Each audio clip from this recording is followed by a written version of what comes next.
Hello viewers, இன்னைக்கு நம்ம பார்க்க போறது One Piece episode 1113 part 2.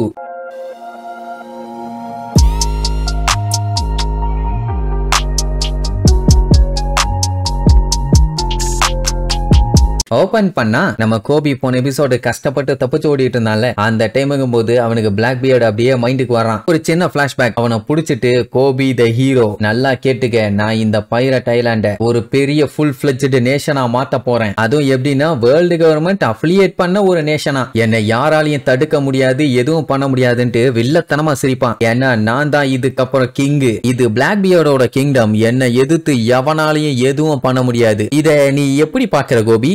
என்ன தோணுது அப்படின்ட்டு அவன்கிட்ட கேட்டா கோபி இருந்துட்டு, ஏண்டா இதெல்லாம் ஒரு பெருமையாடா எருமை, இதெல்லாம் கண்டிப்பா கவர்மெண்ட் அக்செப்ட் பண்ணவே மாட்டாங்க. சொல்ல போனா இதுதான் மொத்த கிரிமினல்ஸும் வாழ்ற ஒரு கண்ட்ரி, இத போய் எவனாச்சும் ரெகக்னைஸ் பண்ணுவானா அப்படி இப்படின்னு வண்டையா கேள்வி கேட்டவன, என்ன கோபி என்னோட ஆசை கனவு லட்சியம் எல்லாத்தையுமே இப்படி நீ கேவலப்படுத்துற? உன்ன ஒரு பார்கெனிங் சிப்பா யூஸ் பண்ணி தான் அவங்க கிட்ட நெகோசியேட் பண்ண போறேன், எப்படி அவங்க ஏத்துக்கிட்டு தானே ஆகணுங்கிற மாதிரி கிண்டல் பண்ணுவான். ஆட அறிவு கட்டவனே, கவர்மெண்ட்டும் நேவியும் உன்ன மாதிரி டெரரிஸ்ட் கூட எல்லாம் நெகோசியேட் பண்ணிட்டு இருந்தாங்க, நாங்கெல்லாம் என்னைக்கோ அழிஞ்சிருப்போம். நீ தேவையில்லாம டைம் வேஸ்ட் பண்ணிட்டு இருக்க கண்ணு. ஏன்னா நான் ஸ்வாடோட ஒரு மெம்பர், அது தெரியாம விளையாண்டுட்டேன்னு உடனே பிளாக் பியர்டு பதறுவான்னு பார்த்தா அவனுக்கு அப்படின்னா என்னன்னே தெரியல. என்னப்பா தம்பி ஏதாச்சும் ஸ்கூல் பேண்டான்னு கேட்பான். உடனே அவன் ஆள் சொல்லிடுவான், டீச்சு இனிமேட்டு உன் பிளான் எல்லாம் ஒர்க் அவுட் ஆகாது, பேசாம அந்த ட்ரேட அப்படியே விட்டுருமா. சொல்றது வேற யாரும் இல்ல, அட்மிரல் அவகிஜி. இப்ப பாத்தீங்கன்னா இவன் கூட ஒரு பைரட்டா இருக்கான். வாட்டப்பிட்டி. சரி இப்ப ஏன் அப்படி வேண்டான்னு சொன்னான்னா, இவன் ஒரு நேவி சோல்ஜர், ஆனா அப்படி இல்லன்னு கூட சொல்லுவாங்க. ஏன் அப்படின்னா அவன் ஸ்வாட்ல சேரும் போதே அவனோட நேவி கோட கவர்மெண்ட்ல சப்மிட் பண்ணிடுவான். வேற ஒண்ணும் இல்ல,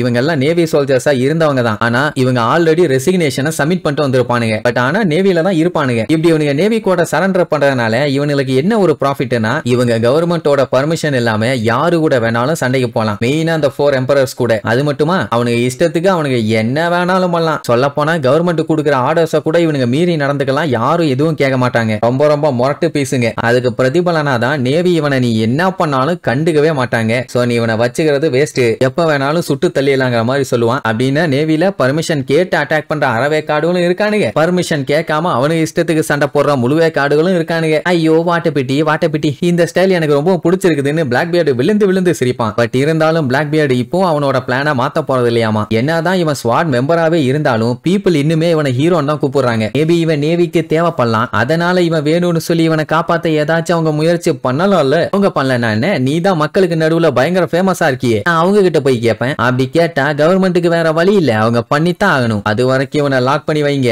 என்னால ஆர்வம் தாங்க முடியல, என்னைக்குடா என் ஆசை நிறைவேறும்னு. என்னானாலும் சரி இவனை எஸ்கேப் ஆக மட்டும் விட்டுறாதீங்கிற மாதிரி சொல்லியிருப்பான். மொரட்டு பையன் அவ்வளவு வெறியோட சொல்லிட்டு போயிருக்கான். இப்ப இவன் தப்பிச்சானா டெஃபினட்டா விட்டவனுக்கு எல்லாத்தையும் வெட்டி தள்ளிடுவான். இப்ப கோபி எப்படியாச்சும் எஸ்கேப் ஆகணும். பின்னாடி பாத்தீங்கன்னா ஒரு பெரிய படையே பிச்சுக்கிட்டு வந்துட்டு இருக்குது. அவன் காலில் அந்த குண்டை மாட்டாம விட்டுருந்தா கூட பரவாயில்ல, அதையும் வேற மாட்டி விட்டதுனால அவனால முடியல. அவனுக்கு என்ன கஷ்டமா இருக்குன்னா, இப்ப பைரட் கூட கோஆபரேட் பண்ணி தானே தப்பிச்சு வந்திருக்கான். என்ன பண்றது, அவசரத்துக்கு சட்ட திட்டத்தெல்லாம் ஃபாலோ பண்ணிட்டு இருக்க முடியுமா என்ன? அப்போ டவர்ல சர்வைலன்ஸுக்கு இருக்க ஒருத்தன், ச்சே நானும் பேசாம அந்த 5 ஸ்டார் பவுண்டியை தேடி போயிருக்கலாம், என்ன போய் இந்த டவர் டியூட்டில போட்டு உசர வாங்கிட்டு இருக்கான் இல்லன்னு செக் பண்ணிட்டு இருக்கும் போதுதான் தூரத்துல இருந்து ஏதோ ஒரு கப்பல் ஒண்ணு வரது தெரியும். இங்க நம்ம கோபியால தப்பிச்சு ஓட முடியல, அதனால ஹைட் ஆயிக்கலாம்னு முடிவு பண்ணிட்டு சந்து பொந்துன்னு போய் ஒளிஞ்சுக்குவான். அவனுக்கு இப்ப அவன் மாற்றதை பத்தி கவலை இல்ல. பாத்திரன்னு சொல்லிட்டு அந்த அடிமைகளை தப்பிக்க வச்சான்ல, அவங்க தப்பிச்சா போதும், தப்பிச்சிருப்பாங்கன்னு நம்புறேன்னு சொல்லிட்டு இருக்கும் போதே அங்க டவர் டியூட்டில இருந்தவன் கத்திட்டு இருப்பான், நேவி ஆளுங்க வந்துட்டு இருக்காங்கன்னு. அதுவும் சும்மா இல்ல, கண்ணா பின்னா அட்டாக்கும் பண்ண ஆரம்பிச்சிட்டாங்க. உடனே கோபிக்கு டவுட், ஒருவேளை நம்மளை காப்பாத்தான் இங்க வந்திருப்பாங்களோன்னு. அதுக்கப்புறம் இல்ல நம்மளெல்லாம் காப்பாத்த வருவாங்களா, அப்படி வந்தாங்கன்னா நமக்கு அவமானமாச்சேன்னு ஃபீல் பண்ணிட்டு இருப்பான். அதே நேரம்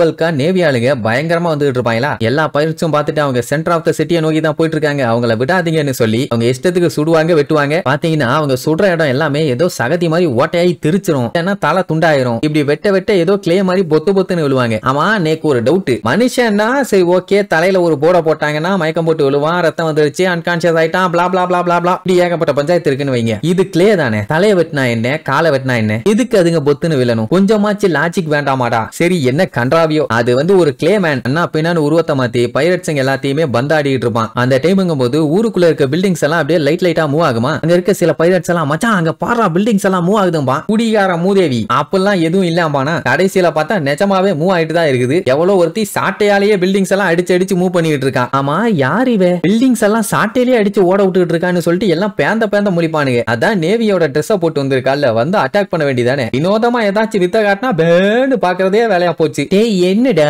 என்ன வேடிக்கை பாக்குறீங்க அப்படின்ட்டு கேஷுவலா லுக் விடுவா. இவ பேர் தான் குஜக்கு, நேவி ஹெட் குவார்டர்ஸோட ரியர் அட்மிரல். சொல்ல போனா இவளுமே ஒரு ஸ்குவாட் மெம்பர் தான். கிரேட் அட்வைசர் சுரு இருக்காங்க தெரியுமா, அவங்களோட பேத்தி. விப் ஃப்ரூட்டை சாப்பிட்டவ ரொம்ப டிசிப்ளினான பொண்ணு. வாங்கடா என்கிட்ட அடி வாங்கிக்கிங்க, உங்களுக்கு நான் பாட்டம் குத்து கொடுக்குறேன்னு சாட்டையை போட்டு விளாசிக்கிட்டு இருப்பா. அதே நேரம் இங்க கோபி தப்பிக்கிறங்கிற பேர்ல நல்லா தொக்கா நடு டவுன்லயே மாட்டிட்டான். சந்து பொந்துன்னு ஓடிட்டு இருந்தால அவனுக்கு எதுக்கு இந்த வேலை? பேசாம ஏதாச்சும் ஒரு பொட்டிக்குள்ள போய் உட்காந்துக்க வேண்டியதானே. அட்லீஸ்ட் அந்த சட்டையை கழட்டி போட்டுட்டு தலையோட கலரை மாத்திட்டானா கூட தெரியாது. துண்ட தூக்கிக்கிட்டு ஓட முடியாம ஓடி இப்ப அவனை நடுவுல லாக் பண்ணி எல்லாம் கன்னோட ரவுண்டு கட்டி நின்னுட்டு இருக்கானுங்க. அப்புறம் என்ன ஃபயர்னு சொன்ன உடனே கோபி அப்படியே பேன்னு நிப்பான். சுட்டுட்டாங்களா இல்ல தப்புஸ்டானான்னு தெரியல. அங்க கட் பண்ணி கப்பல்ல இருக்க டஷிகிய காட்டுறாங்க. நீங்க சொன்ன மாதிரி எல்லாருமே அவங்க இடத்துக்கு போய் சேர்ந்துட்டாங்க. நீங்க ஆர்டர் கொடுத்தீங்கன்னா வேலையை ஸ்டார்ட் பண்ணிடலான்னு யார்ட்டையும் சொல்லுவா. அந்த ஜென்டில்மேன் வேற யாரும் இல்ல, நம்ம கார்ப்பு. என்னோட அன்பான மாணவனே, உன்னை காப்பாத்த நான் வந்துகிட்டே இருக்கேன், கொஞ்சம் பொறுத்துக்க அப்படின்ட்டு மனுஷன் சும்மா மாசா சண்டைக்கு இழிச்சுக்கிட்டே இறங்குவாப்ல. பிளாக் பியர்டு மட்டும் இங்க இருந்திருந்தானா நிஜமா செம்மையா இருந்திருக்கும். ஒரு பெரிய சண்டையை பார்த்துருக்கலாம். ஜஸ்ட் மிஸ்ல அவன் மிஸ் ஆயிட்டான். சரி,